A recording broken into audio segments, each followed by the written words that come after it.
तमाम केंद्रीय समिति संगठन के नेता इनके इन मांगों के साथ है, समर्थन है।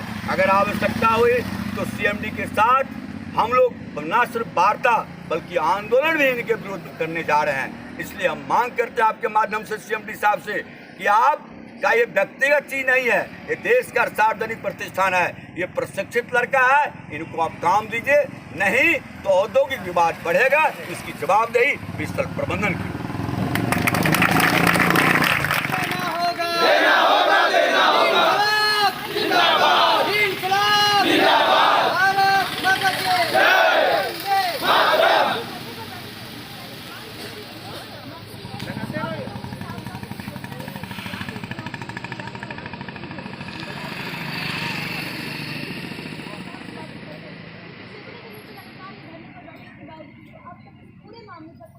नहीं ली गई है।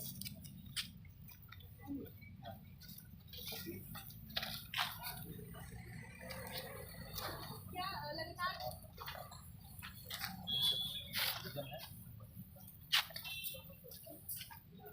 पिछले 26 दिनों से लगातार सभी यहाँ पर धरने पर बैठे हुए, लेकिन अब तक कोई सुनवाई नहीं हुई। क्या कहें, क्या मांग है आपकी?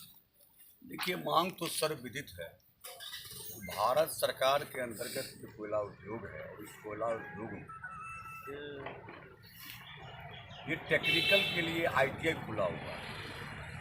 आईटीआई में लोग प्रशिक्षण लेता है, वहाँ से जब उसको डिग्री मिलता है फिर ये बीसीसीएल कोल इंडिया का जो है ये इनको 1 साल का अप्रेंटिसशिप करवाता है, इसको पूर्ण योग्य बनाता है। ये मासिक खर्च करता है इस विद्यार्थी को, लगभग 6 से 7 हज़ार रुपये मंथली लोगों को दिया गया है। ये पूर्ण प्रशिक्षित हो जाते हैं, उसके बाद इनको जॉब चाहिए। ये परंपरा रहा है कोल इंडिया में आईटीआई करके प्रशिक्षण प्राप्त करके उसके बाद उसको नौकरी में परमानेंट नौकरी में रखा गया। अब ये सारे लोग रोड पर आ गए हैं। ये प्रशिक्षित हैं, कोई वेल्डर है, कोई फिटर है, कोई इलेक्ट्रिशियन है, कोई मैशनिस्ट है। ये भारत सरकार के उद्यम में आने के लिए ये सारा व्यवस्था किया गया। आप आईएसएम को देख लें, इंडियन स्कूल ऑफ माइंस क्या है? ये आईआईटी जो है इंडियन स्कूल ऑफ माइंस से संबंधित तमाम जो विधा है उसमें लोग यहाँ इंजीनियरिंग करते हैं और फिर देश में विभिन्न सरकारी संस्थान, प्राइवेट संस्थान में जाते हैं।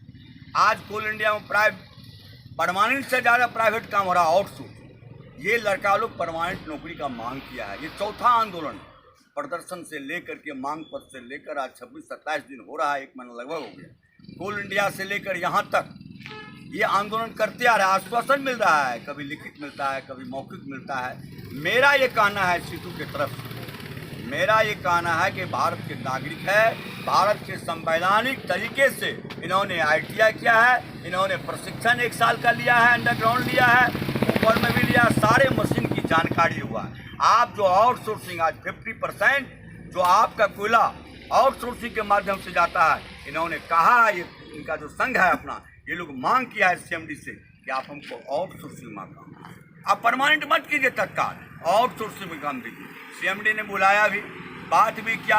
इन्होंने कहा कि 19 तारीख को हम आउटसोर्सिंग के प्रतिनिधि को बुला करके मैं स्वयं आपके साथ रहूँगा और बात करूँगा।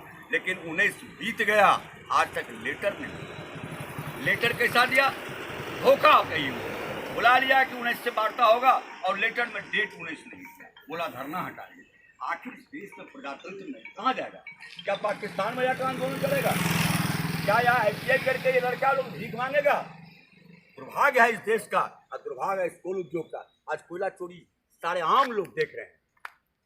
अरे भाई, इसको रखिए, ये प्रशिक्षित आपके द्वारा हुआ है, ये भी आपका बेटा है, भाई है, इस देश का नागरिक है, इसको आप रखिए, परमानेंट बाद में कीजिए। यही कहना है। और इस संदर्भ में एक बात आपके माध्यम से कहना चाहूँगा, इसमें ना सिर्फ सीटीयू बीसीक्यू है, अरूप चटर्जी माननीय महामंत्री यहाँ आए, यहाँ अभी रागिनी सिंह आए, तमाम केंद्रीय समिति संगठन के नेता इनके इन मांगों के साथ है, समर्थन है।